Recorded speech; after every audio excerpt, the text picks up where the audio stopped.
tey occasion la ñu indi leen ko parce que déjà ça fait 10 ans 2004 ba 2014 génnewul album xam nga mu génnee tani bi mu def fureur et tout nit ci bëgg ko di ko use ñu nekk ay porteurs de voix donc waruñu absenté ci scène bi pendant tout ce temps et tout Bill comment tu vas. ça va maa ngi lay ziar soxna si. Bill gis nañu que depuis 2004 génnewul album lan moo waral loolu ci loo nekkoon loo doon def et tout. waaw depuis 2004 génnewuma album c'est parce que man avant may nekk musicien dama nekkoon businessman di liggéey ci business di liggéey un peu partout des fois tamit dama soxla tamit delluwaat ci sama kër parce que sama waa kër dañ ma soxla woon demoon naa ba benn instant boo xam ne sama waa kër amuma woon amour familial parce que gisatuñ ma woon tout le temps maa ngi en tournée tout le temps maa ngi bouger ma ne cette fois-ci dinaa toog et puis style de musique bi may def tamit amul concurrent awuma ci concurrent moo tax bon j'avais le temps tamit xalaataat parce que depuis des années 99 laa génnee album 2000 2003 2004 bon soxla naa retiré wu tuuti bàyyi scène bi tuuti mu noyyi ma dem inspiré wu waat te aussi dama nekkoon à la recherche d'une autre style de musique en même temps c'est du rap mais beneen style boo xam ni dinaa mën a dama ci sentir sama bopp parce que man je suis un musicien boo xam ne complet la. donc su ma la déggee ci sa wax et tout donc da nga bëgg wax ne que tamit nekk rappeur doo am vie de famille nekk artiste doo am vie de famille c'est pas facile. nga boole ñaar yi ci deux côtés. waaw man am na sax ñoo xam ni am nañ nekk nañ artiste mais dañuy bouger mais li ñuy daj ñoom xam nañ ko am na ñoo xam ne pression boobu attan nañ ko am na ñoo xam ne dañu bëgg njaboot comme sama genre bi nga xam ne bëgguñu seen njaboot tas bëgguñu seen doom du leen xàmmee bëgguñu seen doom du leen di gis tout le temps xam nga affaire bi demee noonu quoi je me suis dit que ne bon attends ma jox samay doom ba ñu màgg li ñu am ma continuer sama musique puisque man sama yoon xëccoo ma ko kenn ba pare man musicien la man bu ma demee ba bu ma toogoon 50 ans génnewu ma album je suis un musicien te xam naa ni man j'ai l'art dans moi. mais est-ce que xalaatoo ne que ñu la bëgg pendant 10 ans ñu ngi yaakaar ngay génne lu bees xam nga ñu ngi lay contacter pourquoi indiwoo lu bees et tout xam nga c'est bien beau aussi tu as raison nga toog ak sa famille et tout mais tam nga nekk ci aar est-ce que nit ñi la fàtte tamit benn. non ku ko defoon ñu fàtte la mais yàlla baax na ba Bill Diakhou tube yi mu génnee c'est des tubes yoo xam ni du mës a dee man da nga may déglu ba bay am 150 ans. preuve en est que dama bëri ay fans yoo xam ne troisième âge lañ bëri ay fans yoo xam deuxième âge lañ bëri ay fans yoo xam ne ay xale lañ ba ci xale yi doog a judd samay fans lañ donc style de musique bi ma lay def moom laa lay wax ne du ma xëccoo kenn du dee musique la boo xam du dee boo xoolee Bob Marley musique am du dee boo xoolee Youssou Ndour musique am du dee boo xoolee ay Bob James ay Mark Knopfler Dire Straits ay Pink Floyd ay UB40 ay ngand quoi ñoo xam ni seen musique du mës a dee donc man ci lignée boobu laa liggéey ci musique bi may def moo tax boo toogee lu yàgg déggoo ma bu ñu balancer sama musique day mel ni tey la génn moo tax j'ai beaucoup de temps samay fans du ñu mer ndax samay fans me comprend très bien ba pare dañuy gungente man damay gunge samay fans dañ may gunge parce que man dama am ay vrais fans des personnes yoo xam ne c'est des personnes conscientes dañ may déglu bëgg ma et puis respecté ma.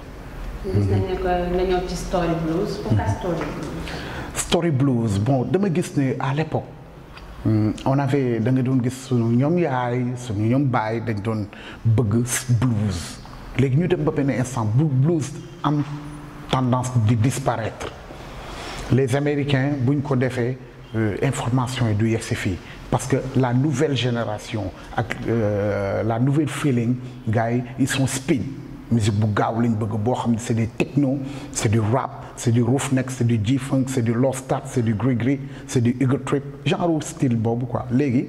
man je me suis dit que pourtant il y a des personnes qui sont là et ils ont envie de travailler et écouter de la musique xam nga tu peux pas travailler et écouter de la musique boo xam ni day bëm-bëmi parce que ça te dérange. T'as pas l'inspiration tu as la tête qui te fait mal bon je me suis dit que ne léegi attends ma ñëw dugg ci benn lignée Story Blues nga xam ne c'est du blues c'est des paroles conscientes yoo xam ne boo ko dégloo di nga xam ne kii kat franchement musique bi daf may dimbali ci liggéey bi may def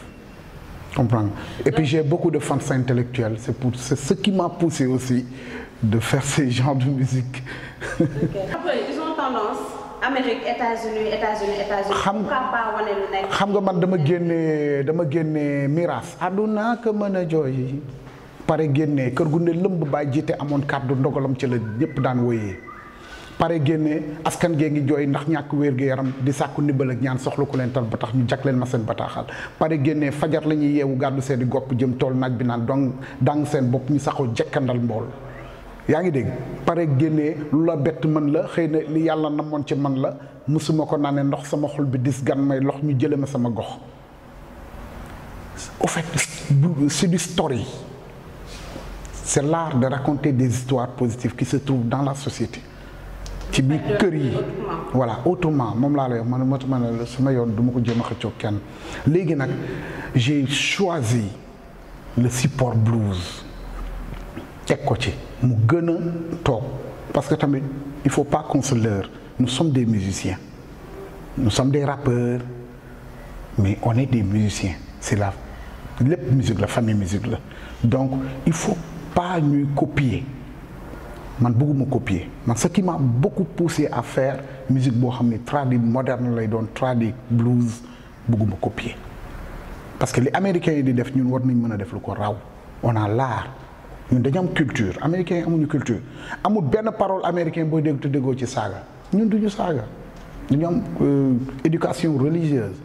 nekk ak suñuy ndey nekk ak suñuy baay doon ay waxambaane yoo xam dañoo dugg ci àdduna xam luy àdduna donc ñun on ne se permet pas d'insulter de faire des trucs yoo xam amul sens quoi. Story blues ñaata titre la am yan thème nga ci développé ak kañ la nga génn ci marché. Story blues dama ci développé que thème hôpital yi nga xam ni ay problème rek a ci am da ngay am sa liir teg ko ñu jël sa liir jaawale ko comprendre nga dem ba sa kër xam ni yow mii kii juróo ko parce que doo leen ñuru bakken doo leen ñuru bët doo leen ñuru gémmiñ mu màgg garaan sama doom fekk du sa doom ci hôpital ba lañ ko kii hôpital yi dafay am ay groupement yoo xam ne ils sont là nit benn malade day ñëw au lieu que ñu dimbali malade bi jàppale ko soutenir ko mais da ngay gis ne ñoom seen poste la ñuy soutenir parce que déjà ñu bari ñoo xam ne dee nañ bàyyi nañ ay ordonnance garab yooyu yëpp dootoo ko gis te booy waaj a dee dañ koy xam di la jëndaloo ay garab léegi garab yooyu fan lay mujjee kër sëriñ bi ñu koy jaay à des prix yoo xam dérisoires donc ak ñi nga xam ne bëgguñu bàyyi ils n'ont plus l'expérience am na ay docteurs yoo xam ne dañuy naax parce qu'ils ont seen bopp moo surchargé dañuy dem ba dootuñu xam sax li ñuy def lan la comprendre am ñoo xam ne ils n'ont pas de formation professionnelle pour ces genres de métiers comme les sages-femmes de kii affaire yu yaama neex la kii moo ko dugal ndijaayam moo chef kii bi strict bi moo ko ci dugal affaire de yooyu rek a fi am donc war nañ xoolaat beneen visage ci le nouveau Sénégal ak beneen gis-gis ci àdduna parce que àdduna day dox ñu jéem a xool ni nit dafa cher yaram dafa am solo yaram kenn mënu koo fay nit ki mënul ñëw di jàng sa tànk pikiir ñaata xale yu góor ñooy soxti tey nga naan kii lafañ la fekk moom tegu ko boppam du natt bu jóge ci yàlla natt bu jóge ci nit la parce que nit day ñëw di jàng ci sa tànk piqûre c'est ça béykat yi ñëpp xam nañ li ñuy dund béykat yi chaque jour ñu nax leen raconter leen des histoires ñoom tamit ñu nekk ay nit ñoo xam ne tàccu rek lañ nekkee bu politique ñëwee ñu tàccu bu riirandoo ñëwee ñu riirandoo exode rural bi pourquoi le Sénégal Dakar a tellement de personnes yoo xam ne ils sont inutiles taxaw ci mbedd bi di jaay ay dàll di jaay ay du n'importe quoi ay porte-clés ay affaires yu demee c'est des choses yoo xam amul sens. est-ce que jàppoon na que liggéey moo amul seen ci dëkk bi. liggéey amul mais liggéey da nga koy créer yow vous êtes une personne de bon acte da nga war a dem nga xam ne yow mii kat sa maam bàyyi na tool nga dem bay tool bi nga xool li ngay am suuf du fen suuf loo ko jox loo fa ji mu jox la ko xoolal sëy yi léegi da ngay am sa jabar ba ko fi dem tukki keneen ne ci ginnaawam nga toog yaay yónnee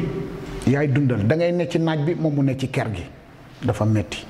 xoolal miraas yi léegi tegatuñu ko ci yoon sa baay day dee bàyyi xaalis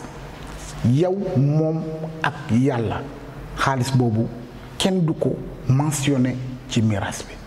alal jooju kenn du ko mentionné ci miraas bi nit ñi nañ wàqirlu dellu ci yàlla xam ni bon àdduna amul solo. album bi ñaata titre lay am. album bi 15 titres lay am. kañ la génn ci marché bi. album bi incha allah le 10 mai bii lay génn di préparer benn grande soirée de gala. Sur la route de l'aéroport après Impéri Tandian la Nantaise voilà.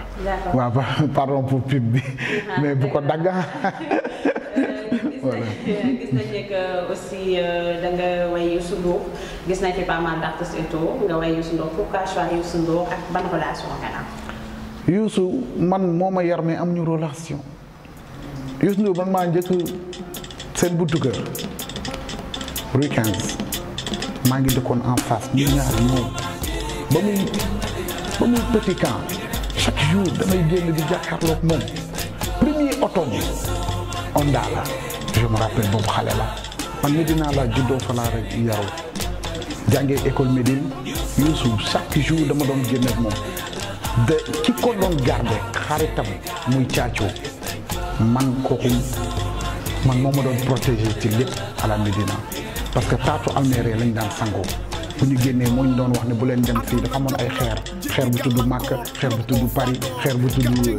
bu ñu plongé moom mooy naan yem nañ fii donc ñun dañu màggandoog moom et puis ñu màggandoog baatam ba pare mu nekk nit koo xam ne il a beaucoup fait xam nga nit boo gërëmul nit doo gërëm yàlla man def du dara defaluma dara parce que musuma jàkkaarloog moom wax ko lii mais dama xam ne il a beaucoup fait pour musique sénégalaise et puis développer na musique sénégalaise parce que on nous respecte partout dans le monde man damay tukki